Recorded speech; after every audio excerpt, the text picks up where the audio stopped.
गुरुर्ब्रह्मा गुरुर्विष्णू गुरुर्देव महेश्वरा सद्गुरु साक्षात परब्रह्मा तस्मै श्री सद्गुरुवे नमः। जय जय रघुवीर समर्थ श्रीराम समर्थ।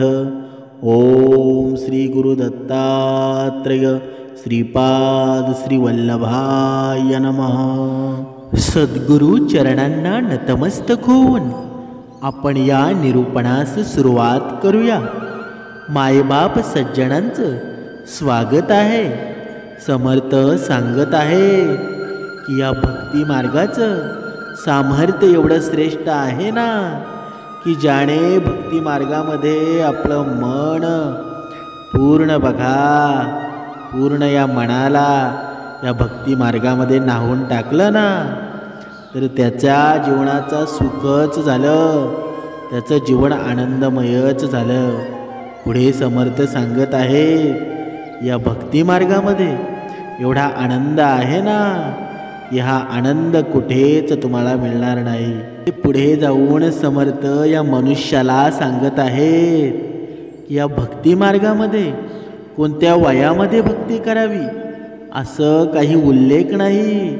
कोणीही कधीही भक्ती करू शकतं, पण समर्थ सांगत आहेत की जर तुम्ही बघा तुमच्या तारुण्यामध्ये जर तुम्ही भक्ती केली ना, तर ती भक्ती एवढी श्रेष्ठ होते, एवढं सामर्थ्य येतं ना, की तुमच्या मृत्यूनंतर सुद्धा तुमच्या नावाचा बोलबालाच होतो।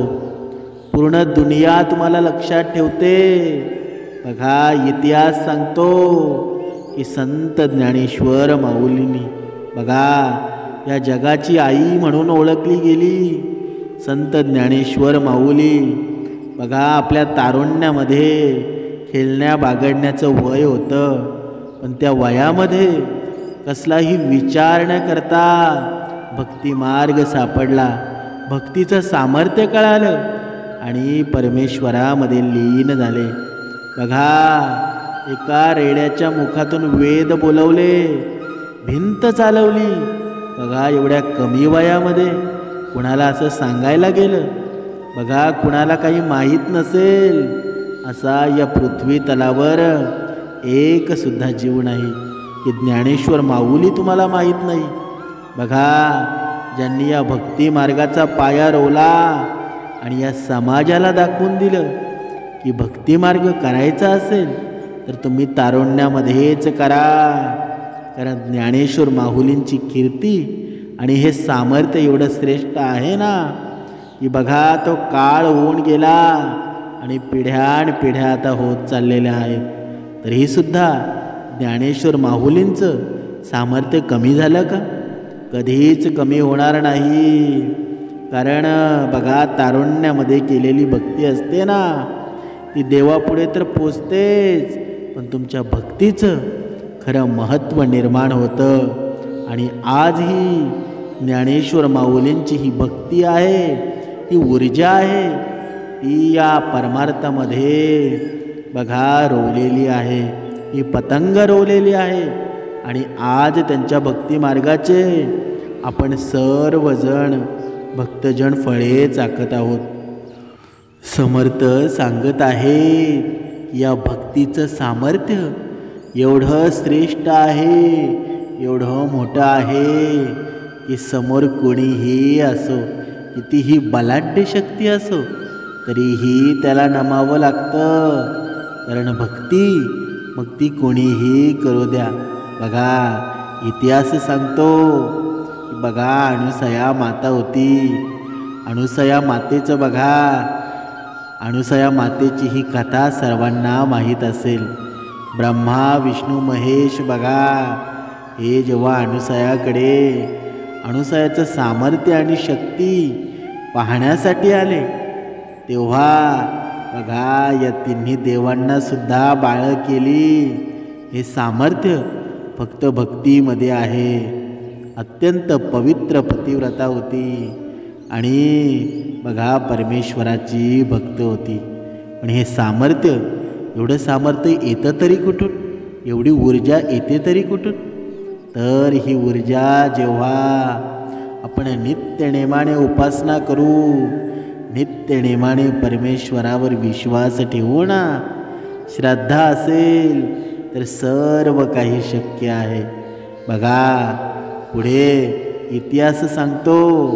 या इतिहासामध्ये बघा या ब्रह्मांडाचे नायक भगवान बघा श्रीकृष्ण स्वारी, बघा यांना देखील मृत्यूदंड दिला होता. एका स्त्रीने मृत्यूदंड दिला होता. ती स्त्री कोण होती? बघा हे आपण या निरूपणामध्ये पाहणार आहोत. बघा भगवान विष्णूंच्या 10 अवतारांपैकी एक अवतार होता भगवान श्रीकृष्णांचा. असं मानलं जातं की भगवान श्रीकृष्ण बघा विष्णूंचा पूर्ण अवतार होते आणि पृथ्वीवर अधर्माचा नाश करण्यासाठी प्रकट झाले होते. तुम्हाला माहीत आहे का भगवान श्रीकृष्णांचा मृत्यू नक्की झाला तरी कसा? बघा कोणी भगवान श्रीकृष्णांचा अंतिम संस्कार कोणी केला? बघा या सर्व प्रश्नांची उत्तरं या निरूपणामध्ये मिळणार आहेत. आणि अंतिम संस्कारामध्ये भगवान श्रीकृष्णांचं बघा एक अंग जळालं नव्हतं. आणि ते अंग कोणतं होतं? बघा भगवान श्रीकृष्ण ज्यांनी हत्यार न उचलता महाभारताच्या परिणामांना पांडवांच्या बाजूनं केलं. बघा ही ऊर्जा ही साधी होती का? बघा ज्यांनी कुरुक्षेत्र भूमीमध्ये अर्जुनाला भगवद्गीतेचा उपदेश दिला होता आणि या कलियुगामध्ये त्याला वाचवल्यानंतर माणसाचा बघा या कलियुगामध्ये भगवान श्रीकृष्णांचा इतिहास आणि श्रीकृष्णांची भगवद्गीता जेव्हा आपण वाचतो ना, तेव्हा माणसाचा उद्धार होणं शक्य आहे. बघा एवढी ऊर्जा या ग्रंथांमध्ये आहे. बघा महाभारत युद्ध हा एक राजा धृतराष्ट्र आणि गांधारीचे दुर्योधनासहित 100 मुळं लाडता मृत्यू पावले होते आणि कौरव वंशाचा नाश झाला होता. आणि हे सर्व युद्ध संपल्यानंतर गांधारी त्यांच्या 100 मृत्यू पावलेल्या मुलांना पाहून विलाप करत होती.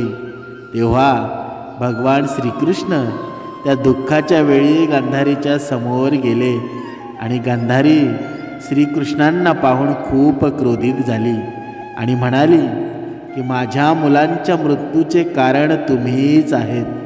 जर तुमची इच्छा असती ना तर हे युद्ध टळलं असतं, पण तुम्ही असं काही केलं नाही. तुमच्या या कामाला मी कधीच माफ करणार नाही. बघा ती स्त्री बोलू लागली आणि या गांधारीनं भगवान श्रीकृष्णांना शाप दिला की जर मी मनापासून भगवान विष्णूंची आराधना केली असेल ना आणि माझा पतिधर्म पूर्ण रूपाने निभावला असेल, जसा माझ्या वंशाचा एकमेकांमध्ये लढून नाश झाला आहे, तसाच तुमच्या वंशाचा नाश एकमेकांबरोबर लढत होईल आणि द्वारकानगरी तुमच्या समोर समुद्रामध्ये बुडून नष्ट होईल. बघा हा शाप त्या स्त्रीने दिला आणि भगवान श्रीकृष्णांना हे माहीत होतं की ज्यांची जाण्याची वेळ जवळ आली आहे. बघा मग त्यांनी गांधारीला नमस्कार करून ते द्वारकेला आले. आणि गांधारी भगवान नारायणांची भक्त होती, तर आपल्या भक्ताच्या तोंडातून निघालेल्या शापाला पूर्ण करण्यासाठी भगवान श्रीकृष्णांनी यदुवंशाची बघा बुद्धी भ्रष्ट केली आणि महाभारत युद्धाच्या 36 वर्षानंतर विश्वमित्र आसीत दुर्वासा, नारद इतके मोठमोठे ऋषी द्वारकेजवळ पिंडार क्षेत्रामध्ये निवास करण्यासाठी आले. आणि एक दिवस काही आघाव यदुवंशी कुमार त्यांच्याजवळ खेळता खेळता गेले आणि सापाला गर्भवती स्त्रीच्या रूपात सजवून घेऊन गेले आणि म्हणू लागले की हे ऋषीगण, तुमच्या सगळ्यांचे ज्ञान अमोघ आहे आणि आघात आहे. हिला पुत्र प्राप्तीची खूप लालसा आहे. तेव्हा कृपया हेही तुम्ही हे सांगण्याचं कष्ट करा की हिच्या पोटामध्ये मुलगा आहे की मुलगी आहे. ऋषीगण महाज्ञानी होते आणि त्या मुलांच्या मनातील इच्छा जाणून क्रोधित होऊन म्हणाले, हे मूर्ख मुलांनो, तुम्ही केले ते हे कर्म माफ करण्यासारखे नाही. सापाला जे तुम्ही बनावटी गर्भवती स्त्री बनवून आणलं आहे ना, आता हिच्या गर्भातून एक असं मुसळ बघा हे जन्म घेईल ना, जे संपूर्ण कुळाचा नाश करेल.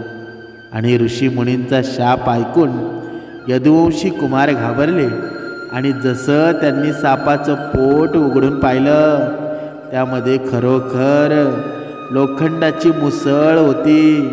आणि हे पाहून सगळे कुमार पस्तावले आणि मुसळ घेऊन राजा उग्रसेन समोर ठेवली आणि घडलेली सगळी हकीकत त्यांनी सांगितली. त्यांचे चेहरे फिके पडले होते आणि सभेमध्ये बसलेले सगळे लोक ऐकून घाबरले होते, कारण त्यांना माहीत होतं की ब्राह्मणांनी दिलेला शाप कधीही खाली जात नाही. राजा उग्रसेनने त्या मुसलाचा चुरा केला आणि तो चुरा उरलेल्या तुकड्यांना समुद्रामध्ये फेकून दिला. आणि लोखंडाच्या तुकड्यांना एका माशाने खाल्लं आणि चुरा लाटांबरोबर वाहत येऊन समुद्र किनारी आला आणि त्यापासून गवत उगवलं. एका मासे पकडणाऱ्याने त्या माशाला पकडलं. तिच्या पोटामध्ये लोखंडाचा तुकडा होता. जेव्हा त्याला तो लोखंडाचा तुकडा मिळाला, त्याने त्याला आपल्या बाणाच्या समोर लावला आणि तिकडे भगवान श्रीकृष्णाने यदुवंशीचा नाश करण्याच्या हेतूने त्यांची बुद्धी भ्रष्ट केली आणि त्यांनी मॅरिक नावाच्या मंदिरेचं सेवन केलं. त्यामुळं यदुवंशीची बुद्धी भ्रष्ट झाली आणि एकमेकांबरोबर लढू लागले. लढाईनं केव्हा युद्धाचं रूप घेतलं कोणाला कळलंच नाही आणि यदुवंशी एकमेकांना मारू लागले. आणि जेव्हा संपूर्ण बाण संपले, धनुष्य आणि सगळे अस्त्र शस्त्र तुटले, त्यांनी येथील गवत उपटायला सुरुवात केली. आणि हेच गवत बघा, तेच गवत होतं जे ऋषीमुनींनी दिलेल्या शापामुळं उत्पन्न झालेल्या मुसळच्या चूर्णाचं होतं. गवत यदुवंशींच्या हातामध्ये आल्याबरोबर ते वज्रासमान कठोर हत्यार बनलं. यदुवंशींची त्याच गवतांनी एकमेकांचा नाश केला. हे पाहून बलरामाने समुद्र तटावरच ध्यान लावलं आणि त्यांच्या मनुष्य शरीराचा त्याग केला. बघा, यदुवंशीचा विनाश आणि बलरामाच्या शरीराचा त्याग केल्यानंतर भगवान श्रीकृष्ण चतुर्भुज रूपामध्ये पिंपळाच्या झाडाखाली बसले आणि त्यावेळी भगवान श्रीकृष्ण त्यांच्या उजव्या पायावर डावा पाय ठेवून बसले होते. बघा, आणि श्रीकृष्णांचा तळवा कमळाच्या फुलाप्रमाणे चमकत होता. एका शिकाऱ्याने त्या चमकला जाणारा हरणाचा डोळा समजून आपला बाण बाहेर काढला आणि तोच बाण होता ज्याच्या समोर मुसलाचा शिल्लक राहिलेला लोखंडाचा तुकडा लावला होता. शिकाऱ्याने बाण चालवला आणि तो भगवान श्रीकृष्णांच्या पायाला जाऊन लागला. बघा, जेव्हा त्यानं हे पाहिलं की त्याचा बाण चतुर्भुज भगवान श्रीकृष्णांच्या पायाला लागला आहे ना, तेव्हा तो विलाप करू लागला. क्षमायातना करू लागला आणि भगवान श्रीकृष्णांना म्हणाला, हे प्रभू, तुम्ही खूप मोठा पापी आहे. मी निर्दोष हरिणांना मारणारा दुष्ट आहे. कृपया तुम्ही आत्ताच मला तुमच्या हातांनी मारून टाका, म्हणजे मी कधीही कोणाला जीव घेणार नाही. असं बोलून तो खूप रडू लागला. भगवान श्रीकृष्ण त्याला म्हणाले, तू थोडेसुद्धा दुःख करू नकोस. यामध्ये तुझा काहीही दोष नाही. ही तर नियती आहे. त्रेतायुगामध्ये तू बाली होता आणि मी राम अवतार घेतला होता. मी तुला धोक्याने बाण मारला होता.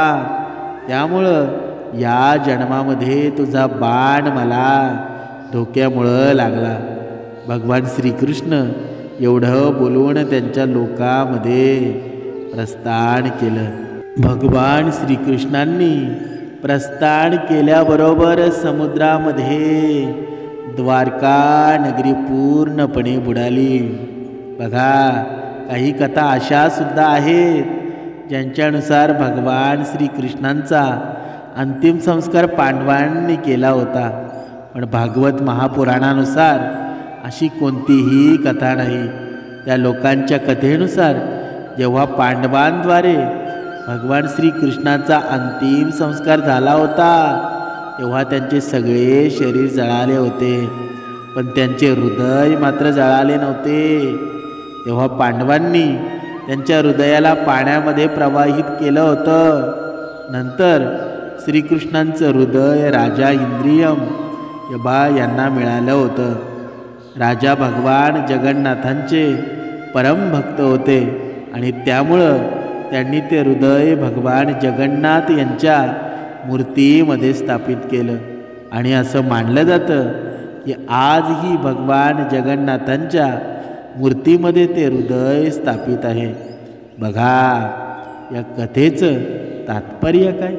बघा, हे तात्पर्य एवढंच की एक स्त्री, बघा, जेव्हा एखादा पुरुष असतो, एखादी स्त्री असते, मनापासून परमेश्वराची भक्ती करतो, तर त्या भक्तीमध्ये सामर्थ्य एवढं निर्माण होतं ना की बघा, साक्षात ब्रह्मांडाचा नायक श्रीकृष्ण स्वारी असून सुद्धा त्या गांधारीनं शाप दिला आणि सर्व नगरी, बघा, पाण्यामध्ये बुडाली. श्रीकृष्णांचा अंत झाला. म्हणजेच काय? म्हणजेच इतिहास सांगतो या भक्तीचं सामर्थ्य एवढं मोठं आहे ना की या भक्ती करण्यासाठी शिक्षण लागत नाही. या भक्ती करण्यासाठी बघा काय लागतं बरं? या भक्ती करण्यासाठी फक्त कर्म लागतात. ज्याचे कर्म श्रेष्ठ आहेत ना, ती भक्ती अतिशय योग्य मार्गामध्ये असते. तिचा मार्ग कधीही वाईट नसतो. आणि कर्मच श्रेष्ठ असतील तर तुम्हाला वेगळी भक्ती करण्याची गरज नाही. तुमच्याकडून आपोआप भक्ती घडली जाईल. फक्त कर्मावर विश्वास ठेवा, कर्मावर लक्ष द्या. जगी जीवनाचे सार, घ्यावे जाणूनी सत्वर. जैसे ज्याचे कर्म, तैसे फळ देतो रे ईश्वर. म्हणजेच काय? या जगामध्ये, या ब्रह्मांडामध्ये या कर्माचं सार आहे काय? बघा, या कर्माचं सार जसे कर्म असतील ना, तसा ईश्वर परमात्मा आपल्याला फळ देत असतो. तुमचे कर्म चांगले असतील तर तुम्हाला चांगलाच, बघा, योग्य तो न्याय मिळणार आहे.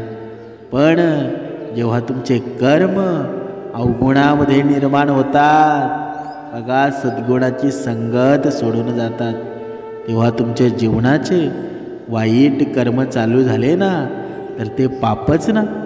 कर्म म्हणजे पापच ना.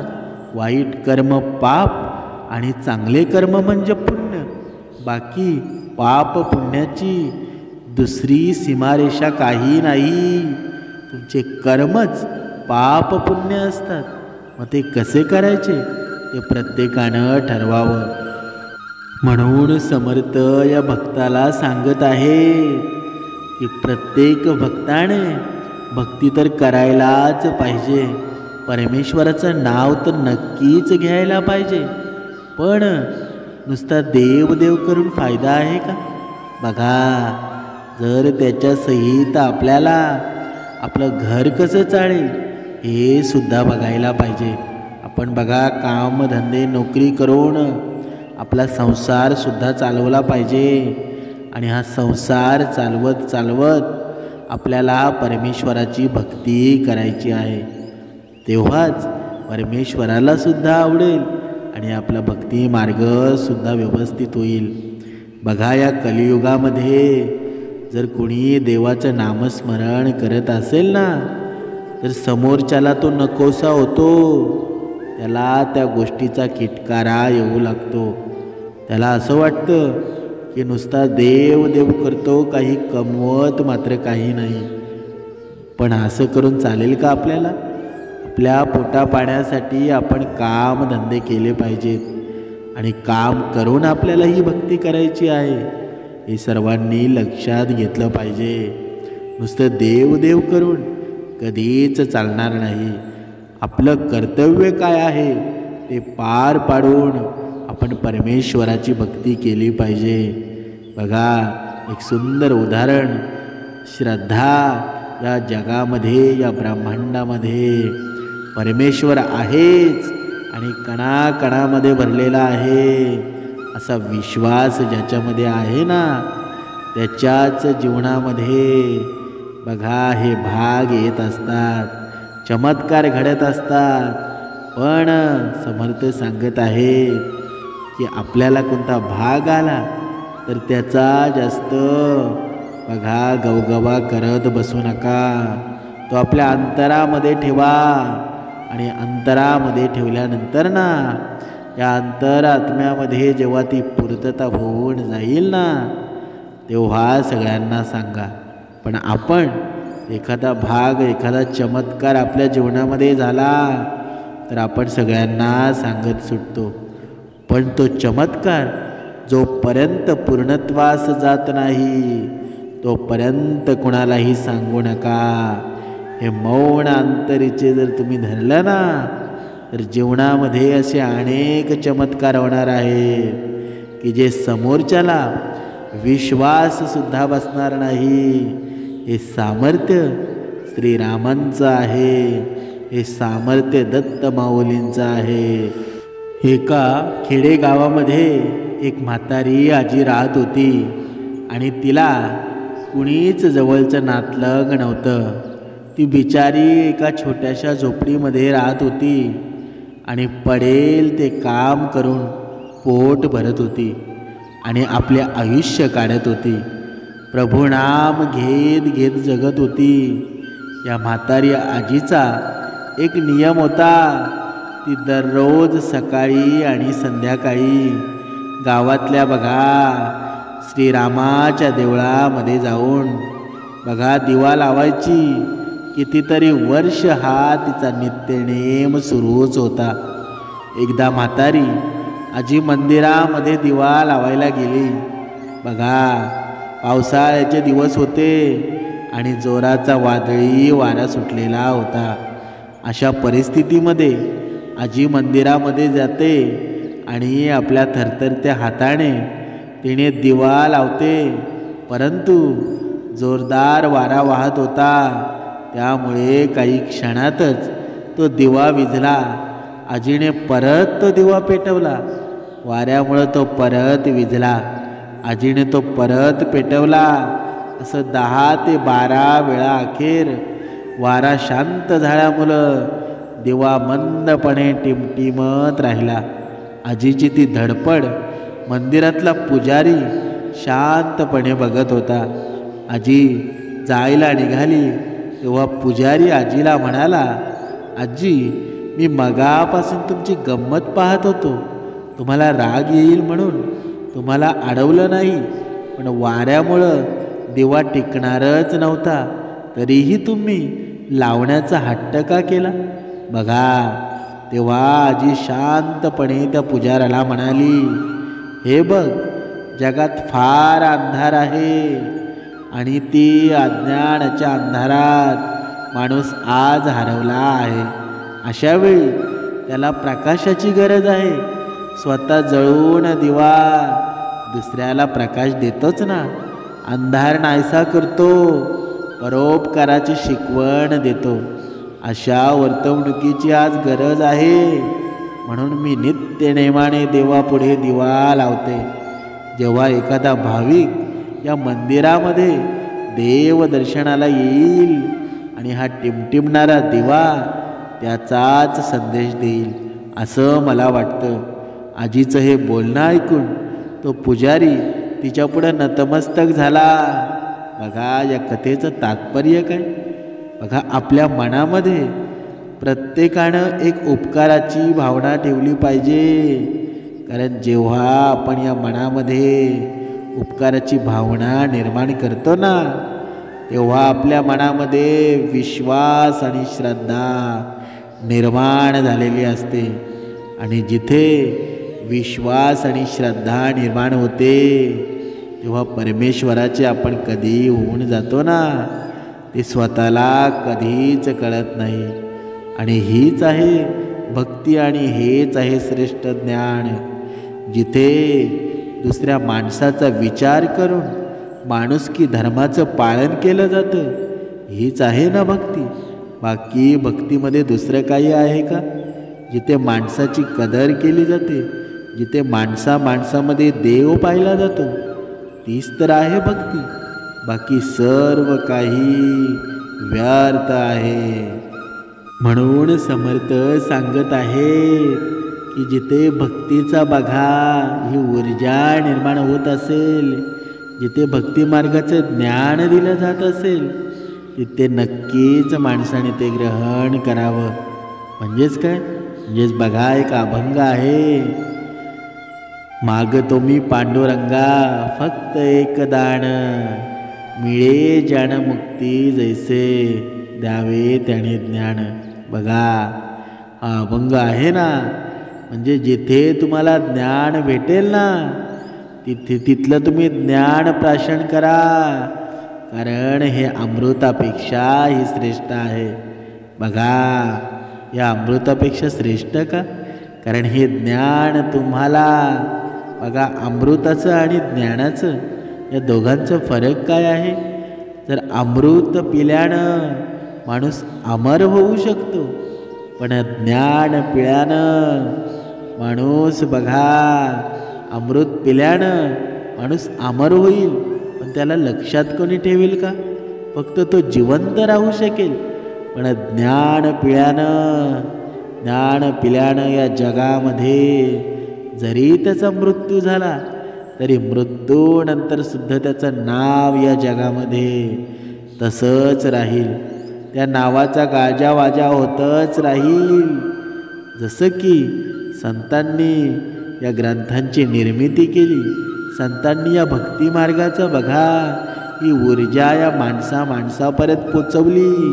संत ज्ञानेश्वर माऊली, समर्थ रामदास स्वामी, तुकाराम महाराज, एकनाथ महाराज असे भरपूर संत होऊन गेले. बघा कित्येक वर्ष झाले त्यांनी हे ग्रंथ आपल्यासाठी निर्माण केले आणि त्याची फळं आपण आज चाखत आहोत. त्यांचं अजून सामर्थ्य एवढं आहे की आज सुद्धा या कलियुगात सुद्धा त्यांचं नाव आपण घेत आहोत. हे का नुसतंच आहे का. हे सामर्थ्य येतं कुठून. हे सामर्थ्य फक्त येतं ते भक्ती मार्गाने. म्हणून समर्थ सांगत आहे की जर तुम्ही मनोभावाने, बघा सद्गुण विचाराने, बघा ही भक्ती केली ना, तर तुमचं सुद्धा सामर्थ्य एवढे वाढेल की तुम्हाला कसली चिंता राहणार नाही, कसलं दुःख राहणार नाही. म्हणून आपल्या जीवनामध्ये काही, बघा जीवनामध्ये आपल्या दुःख निर्माण झालेले असतील, काही असे प्रसंग आलेले असतील की त्या प्रसंगामुळे आपला, बघा देवावर विश्वासच राहिलेला नसेल. पण या गोष्टी, बघा कधी कधी आपले भोगसुद्धा असतात. मागच्या जन्माचे भोग असतील किंवा आपल्याकडून झालेल्या चुका असतील, त्याचा सर्वांचा दोष आपण मात्र देवाला देतो. हे कितपत चांगलं आहे का? तर नाही. कारण ही परमेश्वराची ही शक्ती आहे, ही ऊर्जा आहे. ही बघा, या ऊर्जेला तुम्ही दोष देऊ नका. कारण तुम्ही श्रेष्ठ मनाने, श्रेष्ठ बघा सद्गुण विचारांनी केलेली भक्ती असते ना, ती कधीच तुम्हाला खालीपणा येऊन देत नाही. तुमचं चरित्र आणि व्यक्तिमत्व श्रेष्ठ ठेवते. ही किमया या भक्तीची आहे. म्हणून आजपर्यंत झालेल्या चुकांना बघा सुधारून, बघा झाले गेले ते विसरून जा. पण आजसुद्धा वेळ गेलेली नाही. आणि आजसुद्धा या भक्तिमार्गामध्ये आपण जर लीन झालो, सद्गुण विचारांचा पाया आपल्या मनामध्ये रोवला, तर आजसुद्धा ही शक्ती तुमची वाट पाहत आहे की कधी माझा भक्त माझ्या जवळ येत आहे. आणि अजूनही वेळ गेलेली नाही आहे. आता भगवंताला शरण जा आणि या भक्तिमार्गामध्ये लीन होऊन आपल्या जीवनाचं भलं करून घ्या. जय जय रघुवीर समर्थ.